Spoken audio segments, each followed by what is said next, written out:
Muy buenas noches, estimados hermanos. Espero que se encuentren muy bien. Una vez más estamos transmitiendo desde el canal Memoria Pentecostal y en esta oportunidad tengo un invitado especial, un invitado de la casa, un amigo de la casa, de hecho, mi hermano Carlos Salazar, que en unos minutos más va a estar con nosotros. Entonces, quisiera darle la bienvenida a todos los hermanos que van a estar con nosotros en este directo, aquellos que también lo van a ver después, entendiendo que vamos a abordar una temática que es súper importante para la iglesia hoy, y no solamente para la iglesia, sino que también es importante, atractiva, llamativa e incluso controversial para el mundo en general. Y cuando me refiero al mundo, tiene que ver con el orden social, político y económico en relación a la reforma protestante. Dicho eso, mis estimados hermanos, voy a invitar a mi hermano Carlos Salazar, que es el invitado que tenemos el día de hoy, el cual nos va a estar contribuyendo, el cual va a estar participando, el cual nos va a estar dando a conocer sus conocimientos, lo que él ha podido estudiar, lo que él ha podido profundizar en relación a esta temática que es tan necesaria para la iglesia hoy, que es la reforma protestante. Con nosotros ya está nuestro hermano Carlos Salazar. Muy buenas noches, Carlos, ¿cómo estás? ¿Qué tal, Alejandro? Bien, gracias a Dios y gracias a ti también por invitarme a tu canal. Este espacio también me siento bastante honrado de ser parte de esta transmisión y bueno, esperemos que sea una conversación bastante grata y bastante edificante, no solamente para nosotros dos, sino también para aquellos que nos van a estar viendo o nos vean después, ¿no? Exacto, exacto. De hecho, es recíproco. Te doy las gracias por haber aceptado la invitación. Si bien es cierto, con Carlos nos conocemos de algunas reuniones, algunos compartir, en particular en la ciudad de Santiago, y convergemos en lo mismo de que él tiene un canal, por lo tanto me gustaría que él se presentara y ahí vamos a ir de lleno a lo que es la temática de la reforma protestante para hoy. Genial, genial. Bueno, yo me llamo Carlos Salazar, soy abogado, tengo 32 años, a punto de cumplir los 33, allá en abril me toca. Y interesante. Soy miembro de la Iglesia Metodista de Chile, antiguamente conocida como Iglesia Metodista Episcopal. Soy un cristiano y tengo un canal que se llama Querigma Católico Evangélico, donde toco distintos temas relacionados con el cristianismo, la fe, el protestantismo, el fenómeno ovni también, que es uno de los temas que me gusta.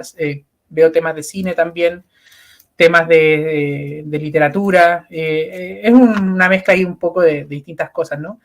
Entonces, eso, básicamente. De hecho, es un canal bien lúdico, es un canal, yo lo estuve viendo hace poquito, así que a mis hermanos que puedan ver esta transmisión, los invito a que visiten su canal, que se suscriban, igual que a este canal que es Memoria Pentecostal. Si bien es cierto, el nombre de mi canal me restringe mucho en el protestantismo, pero no es excluyente, sino que también los invito a seguir los lives que hemos estado generando y lo que hemos estado el material que hemos estado desarrollando. Así que bienvenido, Carlos. Como bien él mencionó, tiene el canal que se llama Querigma Católico Evangélico, ¿no? Así es, Católico Evangélico. Exactamente, sí. Exactamente, sí. Esa es una precisión para que ustedes igual lo puedan buscar en YouTube. Uh-huh. Carlitos, cuéntanos, ¿cómo ha sido tu experiencia en el Evangelio? Bueno, ha sido un camino bastante accidentado en algunos sentidos, pero también ha sido un buen camino. Y gracias a Dios yo siento que a lo largo de mi vida el Señor siempre me ha guiado, me ha dado, digamos, la sabiduría de tomar decisiones correctas en momentos que han sido críticos en mi vida. Y yo no cambiaría nada. O sea, yo creo que estoy donde estoy gracias a la misericordia del Señor, gracias al amor infinito que Él tiene hacia mí y hacia todos nosotros. Y eso es lo que te puedo decir. Me siento muy feliz también de todo lo que el Señor ha hecho en mi vida. Qué bien. Bueno, para nuestra audiencia, Carlos no es una persona desconocida para mí, como yo lo había mencionado anteriormente. Con él tuvimos la oportunidad de compartir en algunos cultos en Santiago. Y precisamente fueron cultos de corte carismático, fueron bien emotivos, algo que está fuera de lo que se conoce como la liturgia metodista, o bueno, que tampoco está alejado del mover pentecostal, pero sí en cuanto a la liturgia metodista es como bien distante, entre comillas, ¿cierto? Sí, bueno, claro, la Iglesia Metodista de Chile tiene una liturgia muy estructurada, ¿no? Muy así, muy ordenadita, muy así, Ah, muy compuestito, ¿no? Somos muy bien así, algunos dirían que somos incluso fomes, ¿no? Pero es un orden litúrgico tradicional, con música de órgano, con himnario, con cada parte de la liturgia tiene como su espacio específico, ¿no? Entonces, ese es el estilo de culto al que yo asisto los días súper. domingos. Muy bien, entrando en tema, hay algo que siempre me ha llamado la atención, e incluso en la introducción yo lo mencioné, que son los elementos que se comprenden hoy día de la Reforma Protestante. Uh-huh. Nosotros cuando hablamos de la Reforma Protestante no solamente nos centramos en la figura de Lutero, sino que nos extendemos a través de la historia a diferentes personajes, a diferentes transformaciones que la Iglesia ha ido tomando, pero sin embargo el epicentro de la Reforma parte con Lutero, ¿cierto? Entre Sí, comillas. entre comillas, porque también no hay que olvidar que existían antecedentes históricos pre-reformados o anteriores a la época de la Reforma que ya planteaban cierta incomodidad o cierta crítica a cómo se estaban haciendo las cosas en la iglesia cristiana en la Edad Media, ¿no? Por ejemplo, está el movimiento de Wycliffe en Inglaterra con los Lollardos, está el movimiento de los valdenses en Italia, está el movimiento de Jan Hus o Juan Hus en lo que hoy día es la República Checa. Entonces, habían ciertos movimientos previos, estaba también Savonarola en Italia que criticaba mucho algunas cosas que se estaban haciendo en la iglesia y que no eran correctas. Entonces, había ya un movimiento previo, pero con Lutero, digamos que Lutero es una bisagra en cierto punto, porque él es el que marca un antes y un después respecto Okay. a la cristiandad. O sea, a partir de Lutero ya este movimiento de reforma que tenía antecedentes previos ya cobra, digamos, una consecuencia ya material y visible que se traduce para bien y para mal en la división de la iglesia cristiana occidental en lo que hoy día entendemos como protestantismo y catolicismo romano, ¿no? Entonces, eso. Perfecto. Creo que esa definición es muy acertada, ¿eh? O sea, este elemento de bisagra que hace una transformación medular del orden eclesiástico dentro de lo que se conocía hasta esa fecha.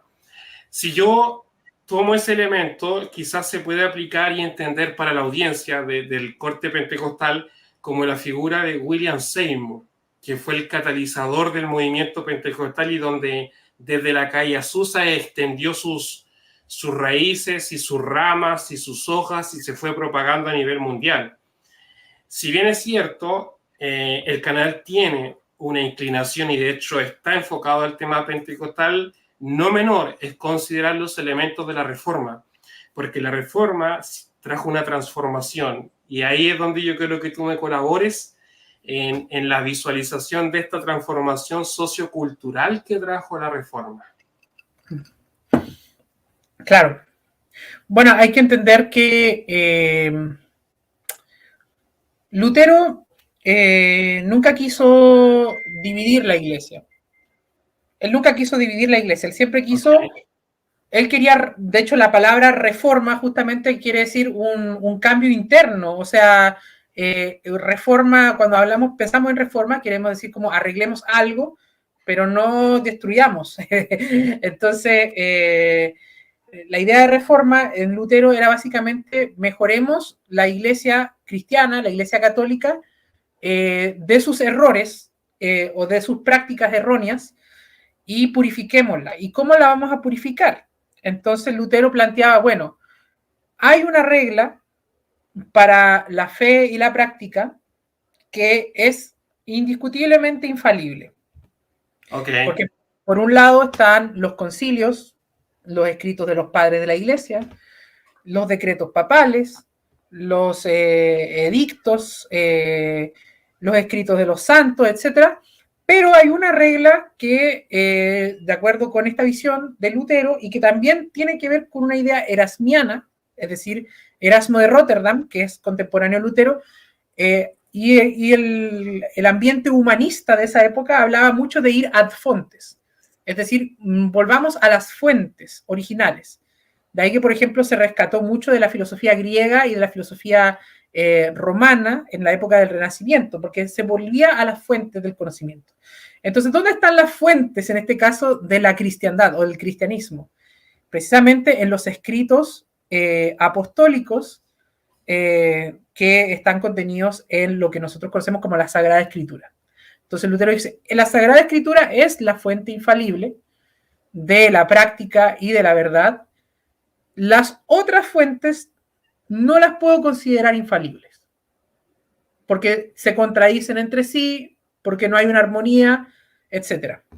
Entonces Lutero ahí plantea la idea de que solamente a través de la escritura se le puede convencer de cómo hacer las cosas en la iglesia. Y ahí empieza todo un movimiento que no solamente incluye a Lutero, sino que también va a incluir después, posteriormente, otras corrientes, como la corriente reformada, con Zwinglio, con Calvino, con Vermigli, con Bucero, con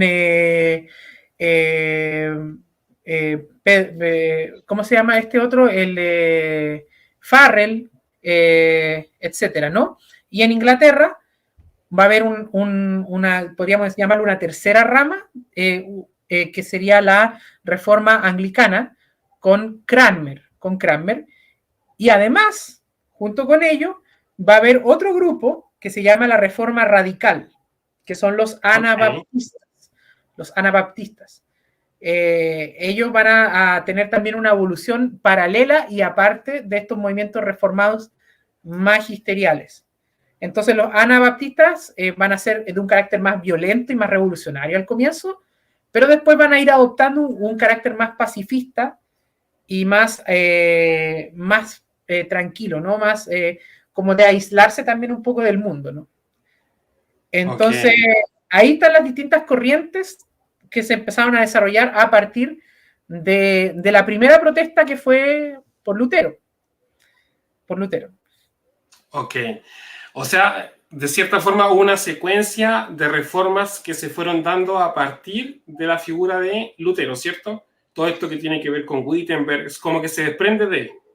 Claro, en cierto modo no podemos hablar de una sola reforma, sino que hay varias reformas. Hay varias. Perfecto. Entonces, de acuerdo a esa idea, Carlos, en razón de esa idea, cómo todas estas reformas, que fueron varias, como tú bien lo has mencionado, cómo estas le fueron dando una transformación a la sociedad y la cultura. Porque ahí está el tema, cómo fue modificándose la sociedad, a qué se fue alineando. Como tú bien dices, si bien es cierto la palabra es infalible, y yo lo creo, la palabra es infalible sin duda alguna, pero cómo estos hombres llevaron a las sociedades a esta verdad. ¿Qué pasó en este intermedio? ¿Qué sucedió según lo que tú has leído? Bueno, ocurrieron varias transformaciones que coincidieron también con otros elementos, como la modernidad, el surgimiento de las rutas comerciales, las primeras formas de capitalismo también, con el mercantilismo español, etc. Entonces, todos estos elementos fueron coincidiendo y de alguna forma también podemos decir que la reforma le dio, valga la redundancia, la reforma le dio forma, le dio forma a la modernidad de muchas sociedades europeas. Entonces, por ejemplo, un hito importante es que Lutero, con la traducción de la Biblia al alemán, él de alguna forma, él crea un dialecto alemán estándar unificado, porque debemos recordar que la Alemania del siglo XVI y del siglo XV no era Alemania, era el Imperio Sacro Romano, que tenía varios principados, y cada principado hablaba un idioma distinto, un dialecto alemán distinto. Entonces Lutero dijo, bueno, vamos a escribir, vamos a traducir la escritura al alemán, pero ¿a cuál alemán lo traducimos? Lo traducimos al alemán de Sajonia, lo traducimos al alemán de Baviera, lo traducimos al alemán de este otro reino. Entonces Lutero lo que hace brillantemente es, de alguna forma, tomar de todos los dialectos alemanes y él crea un dialecto unificado, un estándar. Y esa es la base para el alemán moderno estándar de hoy día, que fue gracias en parte a lo que Lutero hizo en su traducción. O sea, él hizo una traducción que lo podía leer un alemán de esta región y lo iba a entender. Lo podía leer un alemán de esta otra región y lo iba a entender, porque era un alemán que no era ni de aquí ni de allá, sino que era un estándar. Y eso es muy interesante. No. Eso es muy interesante. De hecho, es un dato no menor. No tenía idea de este datito que tú me acabas de entregar. Y qué tremendo, porque precisamente así se va construyendo la Alemania que conocemos hoy en día, ¿no? Se construye la idea de la unidad nacional. ¿Por qué? Porque, de acuerdo con lo que decía, creo que es un teórico llamado von Mises, la nación es justamente aquella comunidad que tiene, de alguna forma, una lengua en común. Entonces, la lengua es justamente un elemento de unidad nacional. Entonces, de alguna forma, los alemanes empiezan a tener conciencia de que son alemanes a través de esta lengua alemana. Perfecto. Y es un dato no menor, ¿eh? ¿Crees tú que esto, por ejemplo, Carlos, porque si bien es cierto, estamos hablando de la transformación sociocultural que ha ido generando no solamente las reformas, sino las reformas, como por ejemplo la importancia de esta unidad nacional en la cual se va construyendo, le va dando forma a la Alemania protestante, porque si mal no recuerdo, Alemania estuvo dividida por zonas norte y sur, al entender que la zona sur era protestante, la zona norte era católica, los del norte son de la izquierda, los de abajo son de la derecha. Sí, hay una ¿cómo diríamos? Como eran varios principados, era un solo imperio, el imperio romano germano, Sacro Imperio, ¿ya? Habían varios príncipes, varios principados. Algunos príncipes eran favorables a Lutero, o sea, les caía bien Lutero y les gustaba, porque también había un tema político con el papado, que muchos príncipes estaban aburridos del papa y de que el papa les cobrara los diezmos, los impuestos, que esa plata se fuera para Roma. Entonces dijeron, ¿por qué esta plata, que es de nuestro reino, de nuestra riqueza, se va a tener que ir para Roma? Mejor nosotros la recaudamos y tenemos una iglesia nacional de cada reino nuestro. Y dice, la plata alemana para la iglesia alemana, básicamente. Entonces, muchos príncipes y reyes del Imperio Romano fueron favorables a Lutero por este elemento como nacionalista. Y, por otro lado, algunos también permanecieron leales a la Iglesia Católica Romana. Entonces, ahí se dividieron y hasta el día de hoy Alemania tiene estados que son herederos de estos principados, que son estados, algunos de mayoría protestante y otros de mayoría católica. Por ejemplo, Bavaria es de mayoría católica, pero por ejemplo en el norte ya tienes de mayoría protestante. Ok, perfecto. Dicho eso, avanzando en esta transformación sociocultural que se va dando, porque quizás desde mi vereda, desde el pentecostalismo, y no es que yo sea o que tenga el absoluto del pentecostalismo para nada, se desconoce mucho acerca de la reforma. E inclusive se dice, ok, nosotros los pentecostales somos hijos de la reforma, somos los herederos de la reforma, pero no es tan así.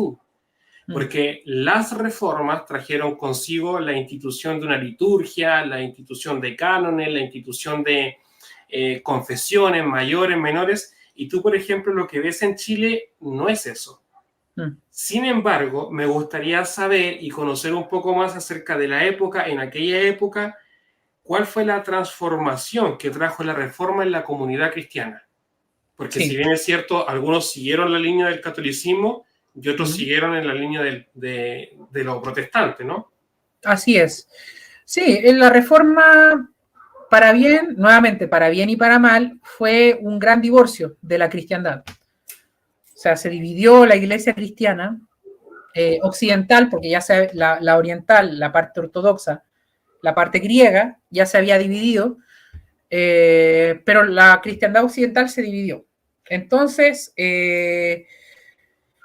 digamos que la iglesia en la rama católica romana tomó un rumbo con el Concilio de Trento, y las iglesias reformadas y protestantes y luteranas tomaron otro rumbo. Entonces, también se generaron distintas dinámicas sociales, políticas, ¿no? Especialmente en aquellos países donde tuvieron, Inglaterra, por ejemplo, tuvo gran influencia, primero el luteranismo, después el calvinismo, con los reformadores ingleses como Cranmer.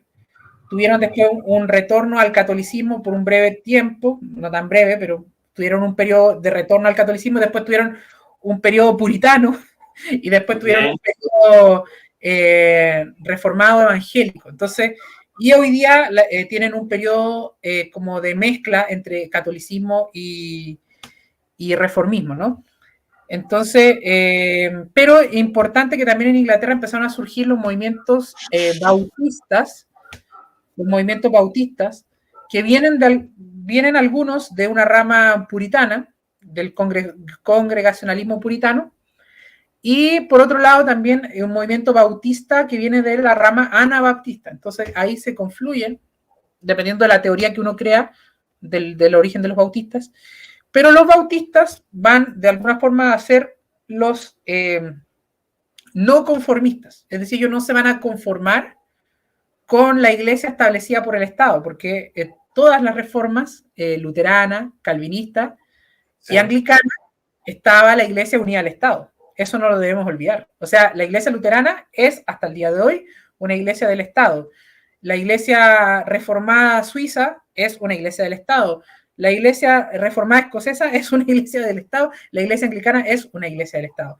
Pero los que empiezan a hacer la división de Estado e iglesia son justamente los grupos no conformistas, los puritanos, los bautistas, los anabaptistas, los cuáqueros, y ellos, al ser de alguna forma perseguidos en este contexto inglés, van a buscar lugares de refugio en Holanda, y algunos también se van a ir a las colonias británicas en el norte de América, donde hay más libertad y hay menos persecución, ¿no? Entonces, por eso es que también Estados Unidos, lo que hoy día es Estados Unidos, tiene un sustrato cultural de estos puritanos que eran independientes y que abogaban también en parte por una separación del Estado con la Iglesia. Y eso hasta el día de hoy, o sea, si uno revisa la Constitución estadounidense, la primera enmienda es justamente de que no puede haber una religión del Estado, sino que hay libertad, digamos, de cada persona de elegir, digamos, su propia fe. Entonces, en ese sentido, podemos decir que hay un poco de esta idea de separación de Estado e Iglesia en parte de la reforma radical, En los países donde las iglesias son estatales, hay un poco de secularización, pero va a tomar más tiempo. Va a tomar más tiempo.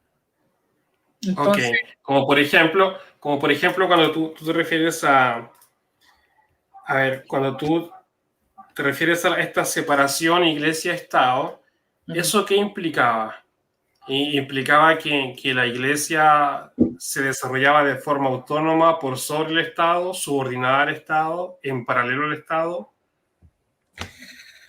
La idea de separación de iglesia-estado es justamente que el Estado no interfiera en los asuntos de la iglesia. Básicamente es eso. Porque debemos recordar que en la iglesia anglicana, el parlamento inglés, el parlamento británico, tiene, o tenía, no sé si hoy día sigue siendo igual, pero tenía injerencia respecto a normas eclesiásticas. Y eso muchos no lo toleraban. Entonces, por eso se genera esa dicotomía. Ok, sí, porque yo recuerdo muy bien, leyendo un poco acerca de los puritanos, que ellos, los puritanos traen una visión de reconstrucción, la reconstrucción del cristianismo, Sí. o en otras palabras, conocido como la teonomía. Entonces, ¿qué es lo que básicamente la teonomía enseña? De que el orden social de las cosas, incluso el magisterio, debe estar en sujeción a Dios, es decir, a los principios escriturales. Sí. Sin embargo, cuando nosotros vemos el acto fallido de Calvino en Ginebra, nos damos cuenta que se generó un caos.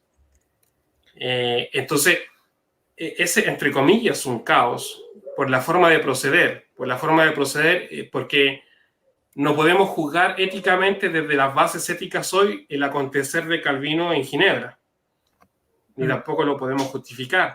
Pero sin embargo, esto también es parte de los efectos y las transformaciones que trajo la reforma a la comunidad cristiana, que muchos de nosotros hasta cierto punto hemos desconocido. Sí. ¿Crees tú que hay aspectos positivos y negativos que trajo la reforma para la iglesia cristiana de hoy? Bueno, es que ahí hay mucho hilo, hay mucha tela que cortar, por decirlo de alguna forma. Hay mucha tela que cortar, pero ya que tú mencionas el tema de Calvino, el tema de Calvino es bien puntual, porque de alguna forma Calvino es una persona que es invitada a la ciudad de Ginebra en un tiempo de crisis. ¿Crisis moral? Crisis moral, crisis sanitaria, de todo, ¿no? De todo. Calvino es invitado a experimentar con la reforma en la ciudad de Ginebra. Los ginebrinos se aburren de Calvino porque lo encuentran muy estricto y lo expulsan y se va. Y después le piden que regrese. Y cuando regresa, claro, después le piden que regrese y cuando regresa, digamos que ya viene ese periodo donde Calvino de alguna forma es una figura política de gran influencia dentro de la ciudad de Ginebra. Calvino experimentó mucho con Ginebra. De hecho, podríamos decir que el régimen ginebrino era una especie como de socialismo medieval. Como de socialismo medieval. Sí, sí. De hecho, tengo aquí el libro de Antología de Juan Calvino, Legado y Trascendencia, y en un capítulo de este libro dice, por ejemplo, algunas de las ideas políticas y económicas de Juan Calvino. Decía que, por ejemplo, aquí hay una parte bien interesante de este... Dale, compártenos aquello que tienes ahí. Sí.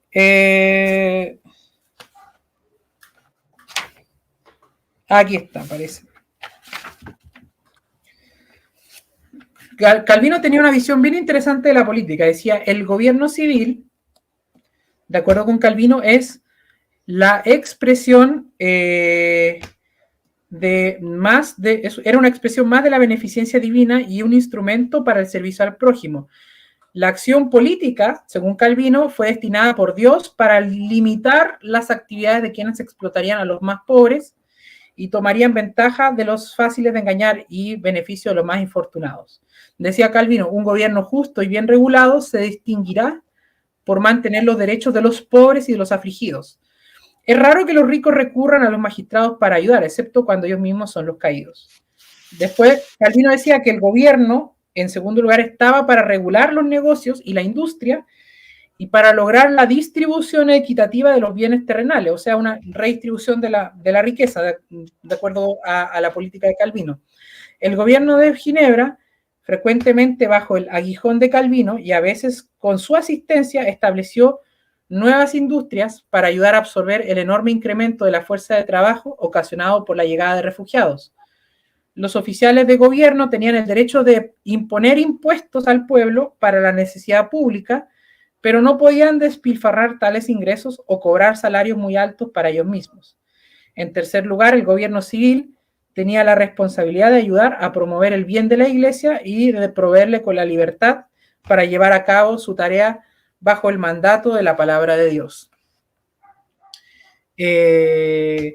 los buenos reyes que Dios ha escogido de entre los demás son expresamente alabados en la Escritura por esa virtud de haber puesto en pie y haber restituido a su integridad el culto divino cuando estaba corrompido o perdido, o por haberse preocupado grandemente de que la verdadera religión floreciese y permaneciese en su perfección. A las iglesias se les invitaba a orar por el Estado y a través de la ciudadanía informada por el Evangelio participar en los asuntos del Estado y apoyar cada decreto que estuviera en conformidad con la voluntad de Dios. Eso también es importante, que los decretos estuvieran conforme a la voluntad de Dios.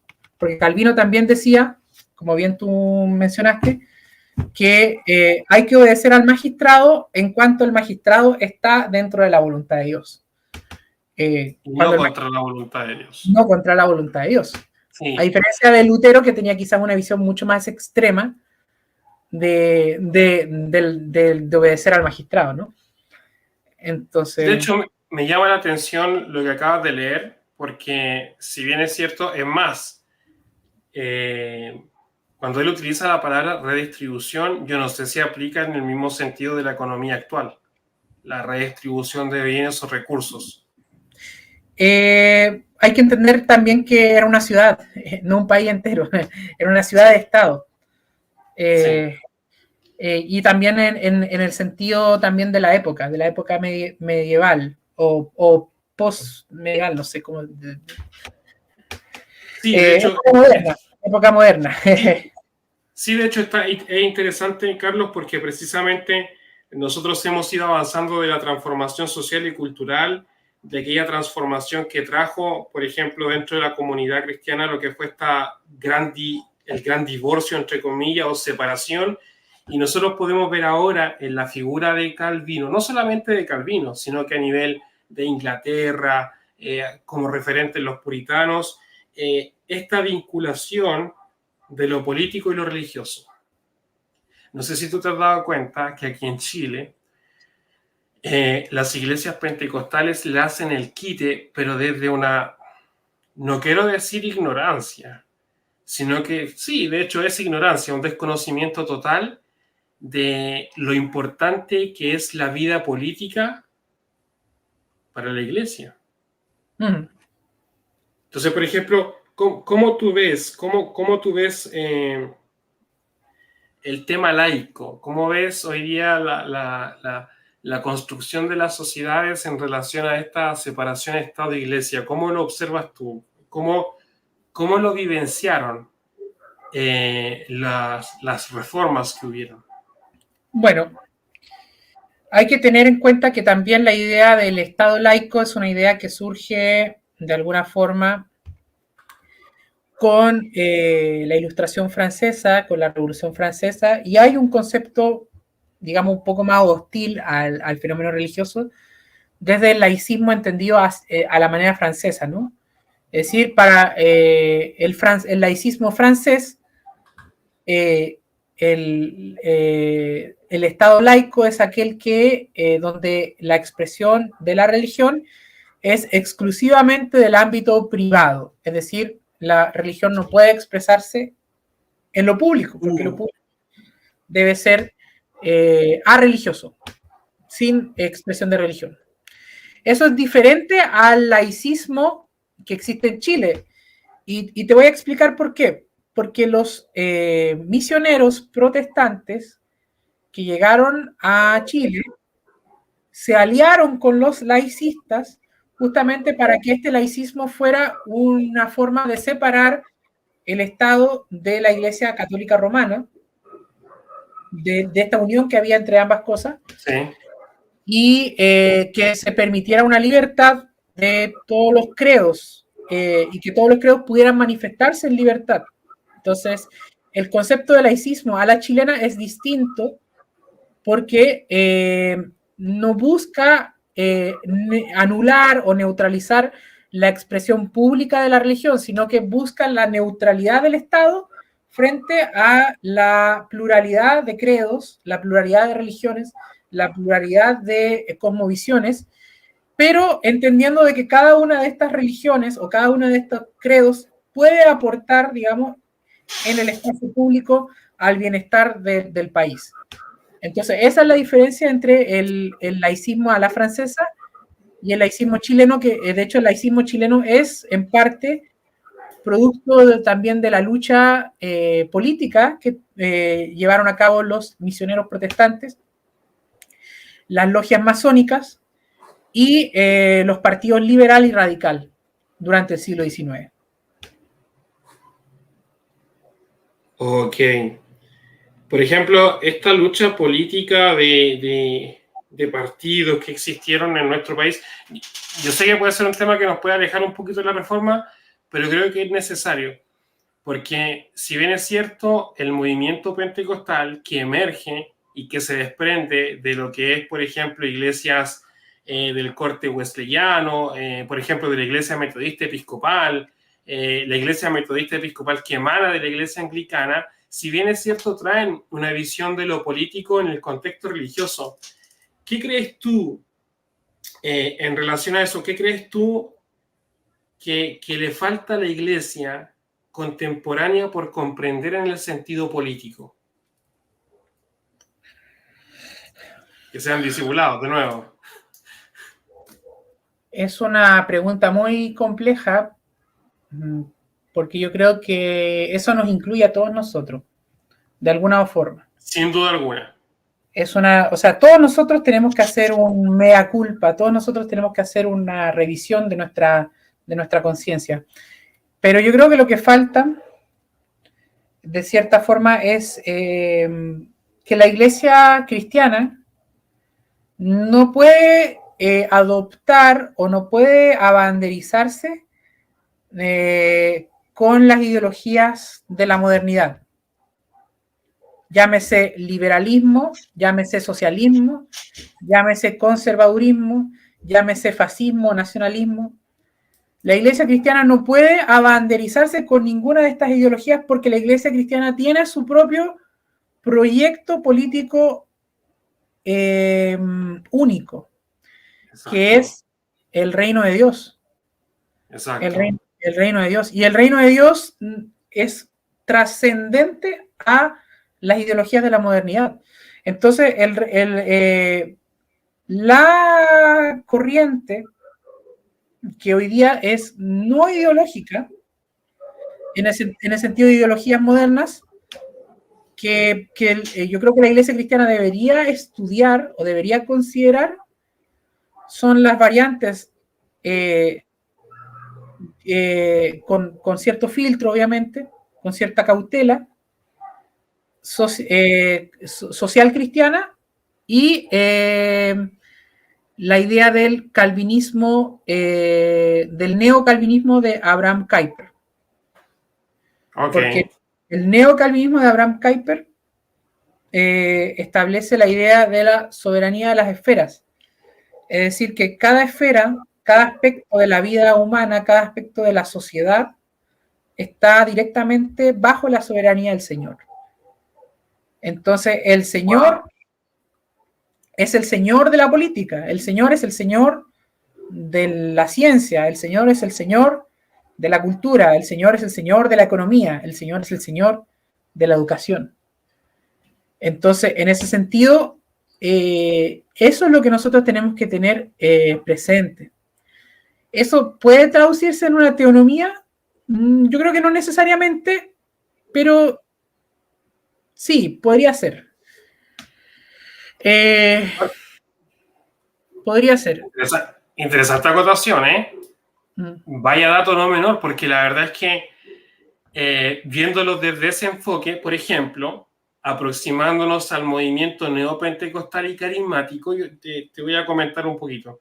No sé si tú lo sabes, pero hoy en día se está difundiendo una enseñanza que tiene que ver con las esferas. En particular en Latinoamérica lo difunde el movimiento Dunamis, que es de Brasil, y también tiene referentes en Estados Unidos como la iglesia Bethel de Bill Johnson. Y si tú te das cuenta, todo eso que ellos hoy difunden tiene una base netamente postmilenial. Porque Abraham Kuyper era postmilenial, o sea, el reino de Dios avanza significativamente y crece como como la semilla de mostaza, ¿no? Pero es importante, para no desviarnos del tema y poder encasillarnos en esto, el no desconocer la razón de ser y la participación de la Iglesia en relación a la estructura y al diseño ya establecido, que es el reino de Dios. Sí, efectivamente. Y hay que entender que, por ejemplo, hoy día las grandes disputas políticas son entre dos corrientes dominantes, llamémoslas así. Por un lado está la corriente que se conoce hoy día como socialismo y la otra que es el liberalismo. Y el socialismo tiene en su matriz, en su raíz, como centro de su actuar político a la clase. Lo más importante para el socialismo es el avance de la clase trabajadora en este caso. Para el liberalismo, el centro es el individuo como individuo libre, que nada puede interferirse en su libertad. Claro. Ahora, el cristianismo no es ni individualista, ni tampoco es colectivista. El cristianismo es humanista, en buen sentido de la palabra, personalista, por decirlo de alguna forma, se preocupa de la persona como imagen de Dios, pero además es comunitario, porque la persona no está aislada, no es una burbuja cada persona, sino que la persona está en relación a su bienestar con la comunidad. Entonces, por ejemplo, el bienestar de la comunidad se traduce también en el bienestar de la persona, y el bienestar de la persona se traduce en el bienestar de la comunidad. Entonces, en ese sentido, el proyecto político del evangelio, si es que lo podemos llamar así, no calza ni con el socialismo ni con el liberalismo. Es bien interesante eso, porque es muy radical, o sea, se sale de los esquemas de la política actual. Espero que el hermano del otro Canuto pueda ver este live. Porque está bien interesante la apreciación, de hecho, y es muy cierto. Yo escuchándote a ti, si bien es cierto, las iglesias hoy día y las personas, porque la iglesia, ¿quiénes son? Personas, se abanderan bajo un color político, y eso es indiscutible. O nos abanderamos bajo un color político, pero sin embargo hay una máxima, y la máxima está en el Evangelio, y el Evangelio tiene que ver con gente. Lastimosamente, para aquellos que creen en el individualismo extremo, el Evangelio tiene que ver con gente. Esa es nuestra... De hecho la Gran Comisión nos dice ir por las naciones, ir por el mundo y discipular a todas las naciones. Y ese es un mandato. Entonces, muy buena apreciación, mi hermano Carlos. Creo que hasta ahora ha sido muy buen conversatorio. Sí, quería aprovechar de saludar aquí a mi hermano Francisco Orostegui, que es un hermano luterano. Está saludando ahí, se me pone, hola, un grande Carlito. Ok, de hecho aquí nos planteó una pregunta, perdón, aquí voy a mostrar el saludo, ahí está. Hola, un grande Carlito, muy bien. Y también él planteó una pregunta, Esa pregunta es ¿cómo responde la reforma al fenómeno UAP? UAP. El fenómeno UAP, bueno, ese es un poco un chiste interno que tenemos nosotros. El fenómeno UAP es, para aquellos que no lo sepan, el fenómeno de los objetos aéreos no identificados. Entonces, claro, los ovnis. Bueno, yo creo que los reformadores, yo no recuerdo ningún reformador que lo haya planteado. Pero yo creo que de alguna forma también es un tema que hay que hacerse cargo, ¿no? El tema de qué hay más allá de nuestro planeta. Si hay vida más allá de nuestro planeta, ¿qué tipo de vida es? ¿Tienen alma? ¿Pueden ser evangelizados? ¿Tienen naturaleza caída como nosotros o no tienen naturaleza caída? Eso es un misterio, ¿no?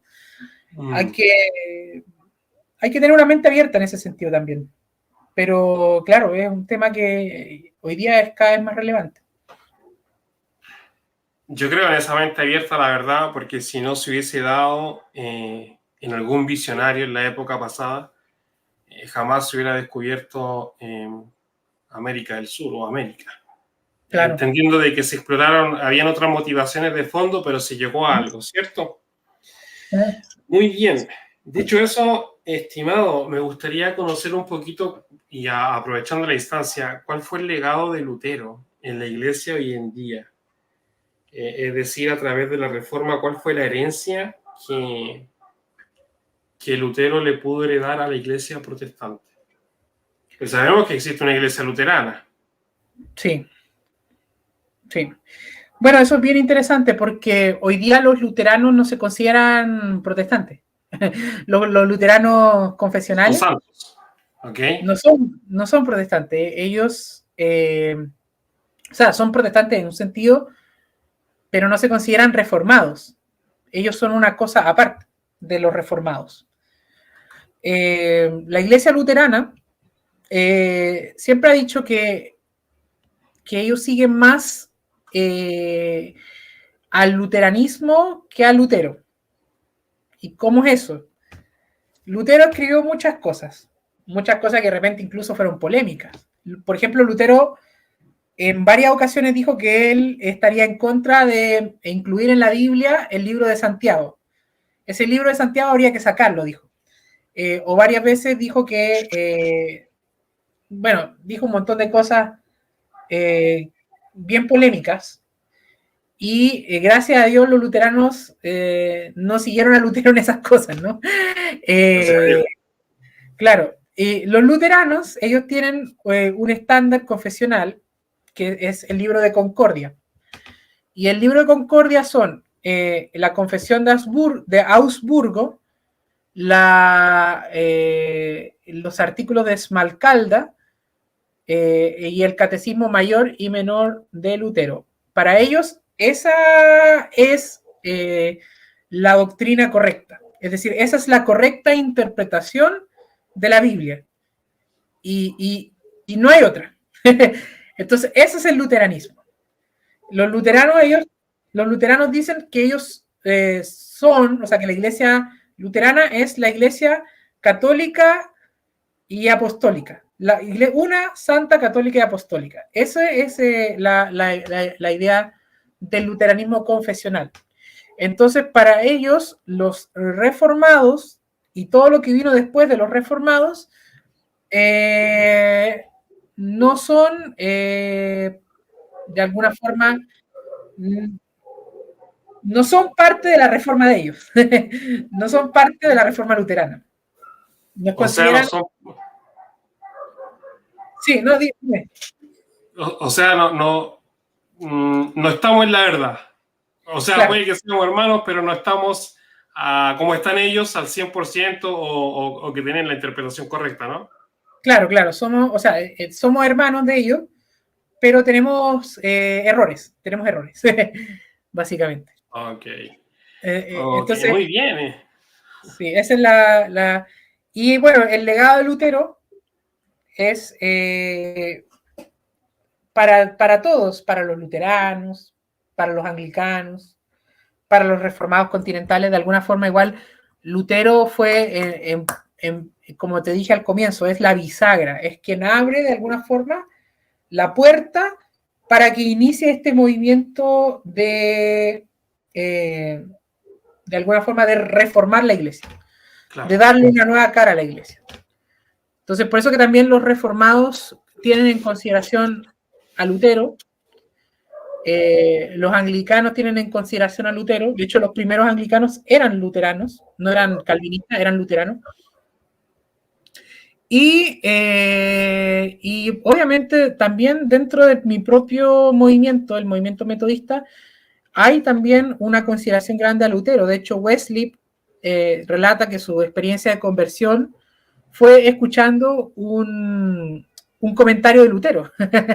Fue escuchando un comentario de Lutero. Entonces, eso es bien interesante. Por otro lado, hay que pensar que también del movimiento reformado salen varias ramas, especialmente del anglicanismo.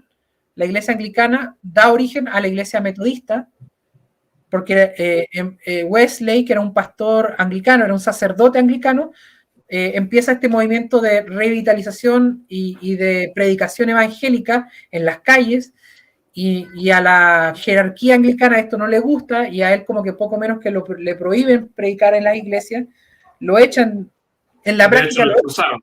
Sí, de claro, hecho, lo expulsaron.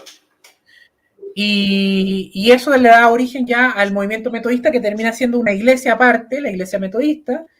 De la iglesia metodista surgen los movimientos de santidad, y de los movimientos de santidad surge el pentecostalismo. Exacto. Entonces, hay una conexión indirecta del pentecostalismo a la reforma a través del metodismo. Sí, de hecho, se podría entender como el metodismo, ese puente que junta la reforma con el pentecostalismo. Y precisamente ahí está el último ítem a abordar. ¿Cuál es la herencia reformada en medio del pentecostalismo hoy en día? ¿Y por qué te lo planteo de esa forma? Porque hay dos grandes ramas del pentecostalismo en Chile. Dos grandes ramas. Y estas dos grandes ramas son la Iglesia Evangélica Pentecostal, con su liturgia. Está la Iglesia Metodista Pentecostal, también con sus prácticas, su liturgia, sus propias confesiones, etc. Pero es bien llamativo, porque estas dos ramas, que son grandes a nivel nacional, tú te das cuenta de que en la práctica no hay mucha influencia de la reforma, sino que hay más que nada un renacer de un movimiento criollo. Sí. Es decir, criollo propio, autóctono del país. No hay Así otra es. forma. O sea, por ejemplo, la Iglesia Evangélica Pentecostal, tú vas a sus cultos y sus cultos son súper metódicos. Sí, sí. Hay una metodología, damos inicio al culto, oramos, cantamos el himno con himnario en mano y teclado, damos 3 glorias a Dios y es una liturgia constante, siempre ha sido así. Y en la iglesia metodista tienes también su propia identidad, los instrumentos musicales, los coros, las dorcas, etcétera, su propia jerarquía, pero no hay nada que se pueda aproximar a lo que son la liturgia o las confesiones, como por ejemplo la confesión de Lutero, o sea, los escritos de Lutero, o lo mismo la confesión de Westminster, ¿no? Estamos bien alejados de eso, la verdad. Sí, es interesante que lo menciones, porque los metodistas tenemos una confesión que es una confesión anglicana. El equivalente anglicano, de alguna forma, de la confesión de Westminster son los 39 artículos de la Iglesia de Inglaterra, los 39 artículos de religión. Esos 39 artículos, de hecho, son anteriores a la confesión de Westminster. De hecho, la confesión de Westminster se inspira en parte, tiene otras influencias, pero se inspira en parte de los 39 artículos de la Iglesia Anglicana. Cuando Wesley forma, digamos, las primeras sociedades metodistas en América, él toma los 39 artículos de la Iglesia Anglicana y les quita un par de artículos, especialmente la parte calvinista, porque la Iglesia Anglicana era muy calvinista. Entonces había un artículo de los 39 artículos que hablaba sobre la predestinación, había uno que hablaba sobre un tema que tenía que ver con las homilías de la Iglesia Anglicana, y entonces sí. Wesley le pega como un recorte y lo deja en 25 artículos. Son los 25 artículos de la religión, y esa es la confesión oficial metodista. Resulta que esa confesión es reformada, pero la heredamos los metodistas. Y la Iglesia Evangélica Pentecostal también se rige por los 25 artículos. De hecho, entre comillas. Entre comillas. Pero de hecho, en los himnarios de la IEP todavía están los 25 artículos. Sí, de hecho estaba viendo el himnario, que siempre tengo uno por ahí, de la Iglesia Evangélica Pentecostal, que ahora no lo tengo porque si no hubiera mostrado los artículos, porque están escritos. Es más, creo que hay mucha gente de la Iglesia Evangélica Pentecostal que desconoce el tema de los artículos de fe. esos artículos de fe son reformados. O sea, ahí tú ves, esa es la herencia reformada que hay en el pentecostalismo chileno. Sí, bueno, aquí tengo una libreta de coros de la Iglesia Evangélica Pentecostal, pero no tiene, los artículos, sino que está en el himnario. Sí. Mira qué interesante, porque de cierta forma la Iglesia Evangélica, y eso es igual llamativo, que como heredera de un avivamiento bajo la tutela del pastor Willis Hoover, la Iglesia Evangélica Pentecostal sea la única que haya mantenido estos artículos de fe como parte de la naturaleza de la Iglesia. Sin embargo, que se aplique, no lo sé, lo desconozco. Eso ya es otro tema. Habría que preguntarle a algún hermano de la IEP,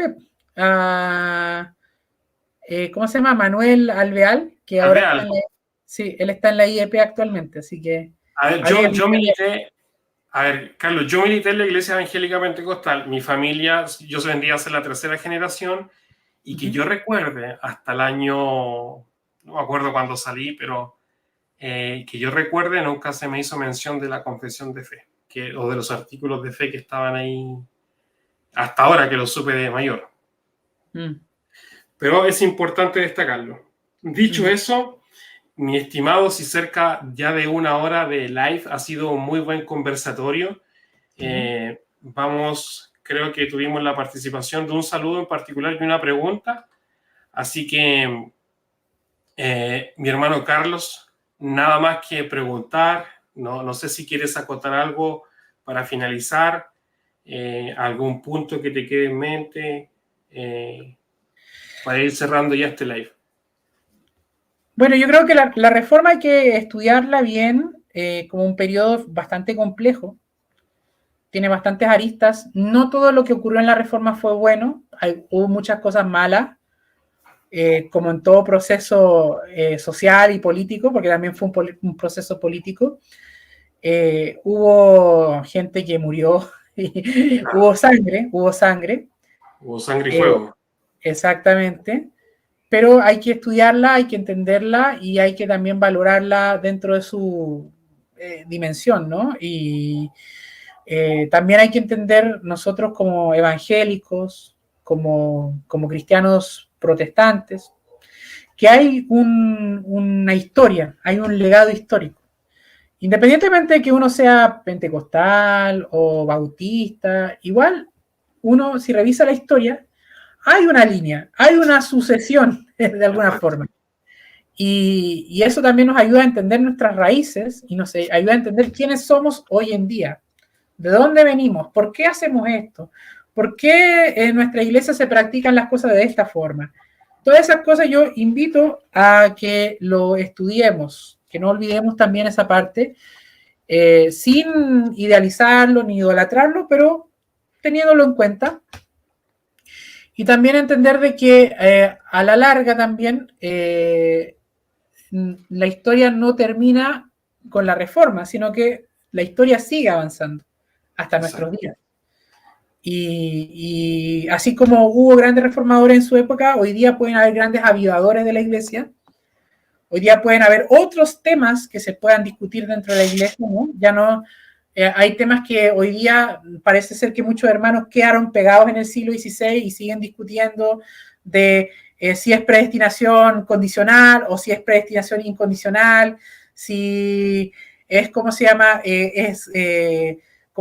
Gracia sola o gracia a través de las obras, etc. Entonces, hay otros temas que hoy día deberíamos tenerle quizás más atención o que podrían surgir.